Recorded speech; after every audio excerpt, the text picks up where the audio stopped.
Hi, ninth grade. Put your assignment on the board today. Your math, ninth, lesson 10.8. How you like that one? Tomorrow we're going to do 2 lessons, but today we only do 1. And I will explain to you how to multiply and divide with fractional exponents. It's not a real difficult lesson. It's kind of just like a little finish off, I think is a good way to say it. We're 10.8, we're winding down here. Yeah, I could go over the examples. Probably the one that, no, let me sum this up. Whenever you divide, you subtract your fractional exponents, and when you multiply, you add the fractional exponents. Okay, I'll explain to you how to change it into fractional exponents. This only works if the main variable or the main one is identical. Okay, this is not adding or subtracting different same ones. So if you look at your examples, the first one is XX, the next one is XX, the next one is 6, 6, number 4 is XX, 5 is 2, 2. They all have to be the same for this system to work. Okay, get that in your mind. It won't work if it's not. And it's just when you have different powers and different exponents that you can use this. Also taking note of example 3, you see there it's not x squared, it's just plain x. So you have to watch out for that. I think that's about all. Oh yes, I forgot. You need to read Matthew Murray's little excerpt or his little statement. I don't know, would it be good for me to read it to you? Listen. If the two, science and scripture, cannot be reconciled, okay? It doesn't make sense what science says and scripture. If they can't be reconciled or made to come out even or agree or to add up to the same amount, that's what reconcile means. The fault is ours. It's not science and it's not scripture. The fault is ours, and is because, this is the reason, we have not been able to interpret aright. Now there's lots of things. In 9th grade, we're just talking about the sun, and there's lots of things that we assume, that scientists assume. We don't know. And if something doesn't match up with scripture, be assured, it's us. We are the ones that have miscalculated. Because scripture and science will always agree. I'm pretty slow at reading here. If we're unable to interpret aright either the one or the other. Okay, if we can't interpret scripture right, and if we can't interpret science right, and they don't agree, it's us that have made the mistake. And I'll assure you, that is the biggest problem with evolution. That is a huge discrepancy between biblical accounts, between scripture accounts, and evolution, man's interpretation of science. It's wrong.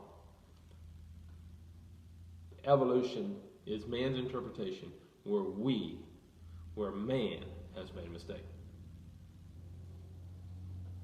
You didn't know I was going to preach you that sermon. That's your devotions this morning. There we go. That's the devotions. Anyhow, I'm back to today's lesson. Let's go for number 1. You have x. I copied it up here on the board a few that I'm going to do for you. You have x, and then you have 5 over 2. Remember that this is always your denominator, and your exponent is your numerator. Get that straight. It shows you that in the examples, but you know if there is no number there, it's a 2. So the first one is a 2. Forget about the x. That has nothing to do with it till we get to the answer. So you got 2, and what's my numerator? Well, there's none there, so that means it's a 1. Now my denominator here is 5, and my exponent is 2. So here we go. Put 2 over 5. This is a division problem. Division, I subtract. Or you were supposed to tell me that, but I heard someone say subtract back here. And so I subtract, and you have to have the same denominators to subtract the problem. You know that in a fraction, so you have to get the 2 to a 5, or the 5, ooh, that won't work. Okay, why don't we go 10? 2, 1/2 would be, if we made that 10, would be 5/10. Subtract, and we get this here, would be 4/10. Did I do that right? Well, you can barely see that light green, can you? Here, let's change color. Or I can barely see it in the screen, put it that way. 5/10, subtract 4/10. That's not a real difficult problem. I think it happens to be 1/10. Okay? Now you can come back here and get your x. You don't put it in the right-hand sign. So you just have x 1/10 for your answer. Any problem with that? I guess I should check the answer key. Yeah, we're lucky that time got that one right. Okay, here we go for number 3. I'll skip number 2. It's about identical. This one is 6 on top, so that means my denominator is 6, and my exponent is 5. 6 and 5. And here my denominator is 3, and my numerator is 2. Can you see that 2 there on number 3? 2/3. And I have got the multiplication, so that means I add. Again, I have the same problem. I don't have the same denominators. I make the same denominator. This is quite a bit easier this time. To make this here a 6, and this here you double it, just to make you a 4. 4 plus 5 is 9/6. 9/6 can be reduced down. Do that. Be sure to do that. But you can leave it improper. It'll be 3/2, and what was our exponent? 6. So 6 is a big number, and that should be our answer. This was number 3, and let me check the answer key. 6 and 3/2, that's right. Ooh, got lucky again. You guys are good. Okay, here we go again, number 4. We've got x. Oh, what's my number? Oh, well, I can do this one. It is 3 is a denominator, and 2 is a numerator. And I can do this, it's subtraction. But what's my x? 1 and 1, right? 1 and 1. Okay. Example. What's your number, let's say? Example 3. Example 3. Example 3 says, oh, the original problem is multiplying x times, hey, they just about, that's very similar to what we got. Okay, what did they do with x? Well, they put 3. Oh, all right. Well, yeah, instead of 1 and 1, we can do that. So here, we can make it 3. And the reason I did 3, the reason they did 3, the reason we're doing 3 is because of this number here. Is there any difference between 1 and 1 and 3 and 3? No. They both equal 1. So, all right. Woo! Got that one. 3. Oh, no, I have to subtract yet. Forgot that one. I didn't quite have the answer yet. Subtract 2 from 3 makes me 1/3, and my big number is x, or my big variable is x. X and 1/3. That's number 4's answer. I think that's right. Let me check. X and number 4 is x and 1/3. That's right. All right, I'll let you get the rest of them. Maybe you want some answers for number 7. I don't know. How'd you come out on 7? Was it a hard lesson? I thought it was fairly easy.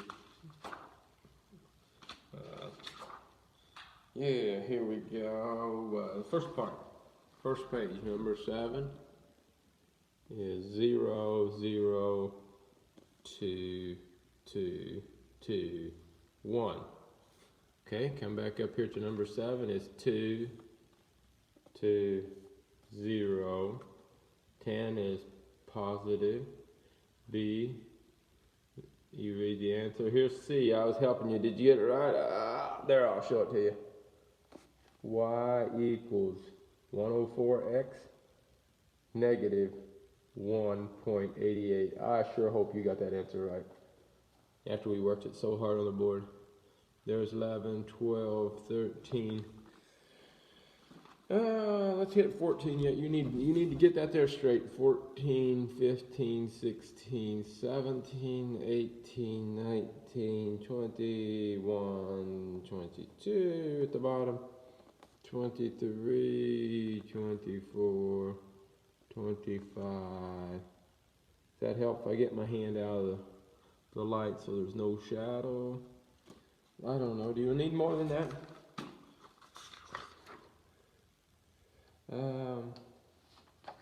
Yeah, let me give you a couple more answers here. There is the answer for number 29, and number 28 is right there.